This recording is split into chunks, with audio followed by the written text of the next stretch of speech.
നിങ്ങളുടെ ഇഷ്ട പരമ്പരകൾ എക്സ്ക്ലൂസീവായി സൺ നെക്സ്റ്റ് ആപ്പിലൂടെ തികച്ചും ഫ്രീ ആയി ഇപ്പോഴേ ആപ്പ് ഡൗൺലോഡ് ചെയ്യൂ.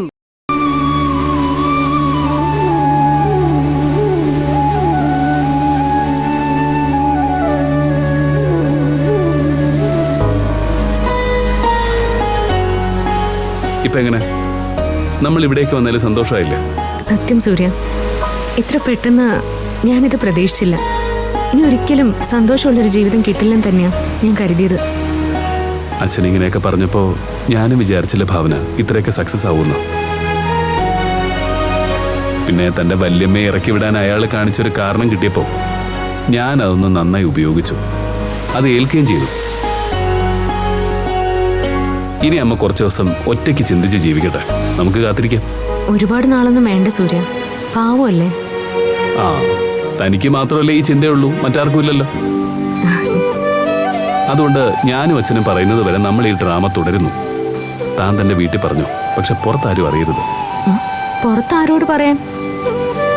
എന്നാ താമ്പാ അല്പനേരം കൂടി നമുക്കിവിടെ നിന്നിട്ട് പോയാലോ സൂര്യ? ഓ, നൊസ്റ്റാൾജിയ. ജീവാംശമായി താനേ നീ എന്നിൽ കാലങ്ങൾ മുന്നേ വന്നു,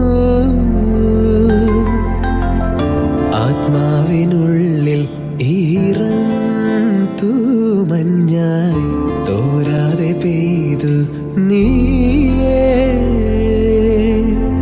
പൂവാടി തേടി പറന്നു നടന്ന ശലഭമായി നിൻ കാൽപ്പാടു തേടി അലഞ്ഞോ ഞാൻ, ആരാരും കാണാൻ മനസ്സിൻ ചിറകിലൊളിച്ച മോഹം പൊൻപീലിയായി വളർന്നേതാ, മഴ പോലെ എന്നിൽ പൊഴിയുന്നു, നേർത്ത വെയിലായി വന്നു മിഴിയിൽ തൊടുന്നു പതിവായി നിന്നനുരാഗം, ഒരു കാറ്റുപോലെ പുണരുന്നു നെഞ്ചു, നിള പോലെ കൊഞ്ചിയൊഴുകുന്നിതെന്നു മഴകേ ഈ അനുരാഗം.